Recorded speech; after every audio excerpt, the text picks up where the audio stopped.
خوش اومدی به ویدیو جذاب دیگه. امروز میخوام با کامیاب بریم بندر صیادی، یه سری ارزم به حضورتون یه سری قایق ببینیم، یه سری لنج ببینیم، بچهای ماهیگیر رو ببینیم، یه گپ و گفتی بزنیم باشون. با ما همراه باشید. کلی هماهنگ کردیم که یه ویدیو قشنگ توش در بیاریم.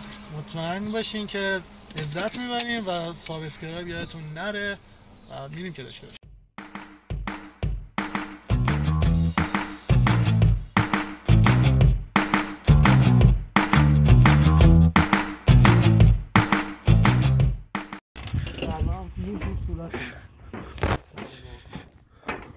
اومدیم بندر صیادی یوحنای کیش. اینجا بچه ببینم بچه ها اینجا رو. اینا لنجای ماهیگیری شخصیه. خب لنجیست قایقای همین قایق لنجا اون طرفه. الان اکثر لنجا هم رو رفتن شب برمیگردن. یک سری لنجا اصلا مشکلات تعمیرات داره، یه سری کارهایی هست اینا اصلا موندن اینجا دارن تور آماده میکنن، تجهیزات آماده میکنن. حاجی سوخته مال کیه؟ اینا مال کیه؟ مال هر کسیه. اینا خودشون اینجا شماره گذاری شده. خب هر قایق شماره داره. این حالت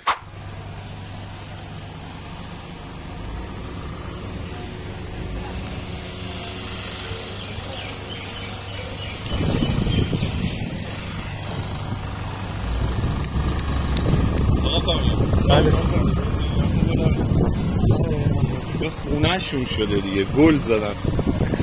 بچه ها از سید دریا آمدن. ببینیم چی سید کردن. همینجوری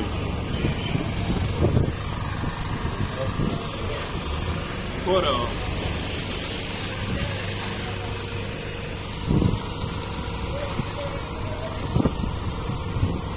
با بیل میزن، یارو با بیل میزن تو این سطله. خب با بیل میزن تو این سطله میکشن بالا. چقدر آشغاله. این موتورها رو میبینی اینجا، زمانی که لنج قایق چیز میشه خراب میشه، اینا موتورهاییه که قایقای بادی دارن میندازن، با اینا فرار میکنن. یعنی لباساش نمیده. کل پرسنل روی کشی هندی هم. بچه ها هند نوار نشستن بسیار.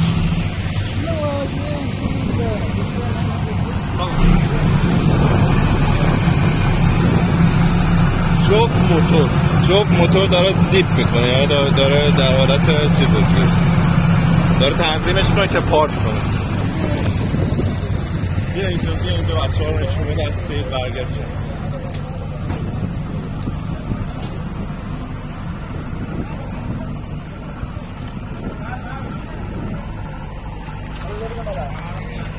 چه نوع ماهیه؟ آره الباترون بوسه. چه نوع ماهیه؟ هندی هم به نظر فکر ماهی شهری باشه. خب ما الان توی لنج، این لنج چیه؟ ماهیگیری. تو لنج ماهیگیری هستی. اینجا نشیمنگاه، اینجا اسرا اینجا میشینید، بعد تو ایناشون هم اونجاست. اینجا هم کابین ناخدا.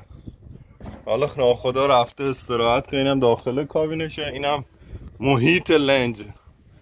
حالا این لنجا معمولا برای ماهیگیری استفاده میشه. آقای کامیاب خان میخوای تشریف ببری بریم؟ خب ما اومدیم امروز روی لنج ماهیگیری رو ارشش هستیم. الان کشتی الشامسی و همراه دوست گلم. مرسی ازت.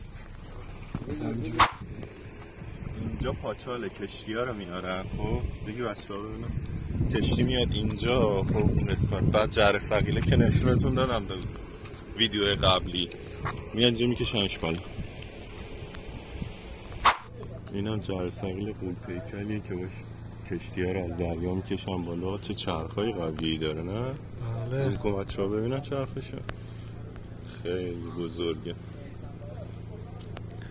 فکر کنم 1000 تن رو لیفت میکنه میاره کشتی رو بالا. دقیقا برای تعمیرات این کشتی قول‌پیکر یا لنج‌های دریایی استفاده میکنن از این دستگاه. جابجایی‌های غولاسا. اینم یه لنج چوبیه قدیمیه. حالا بچه ها بردنش بالا که تعمیرش کنن. بیا از داخلش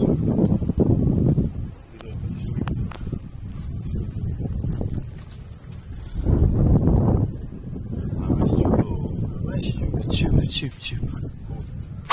خب بچه ها این تقریبا ولاگ کامل کشتی ها و لنجا و تور و اینا شد.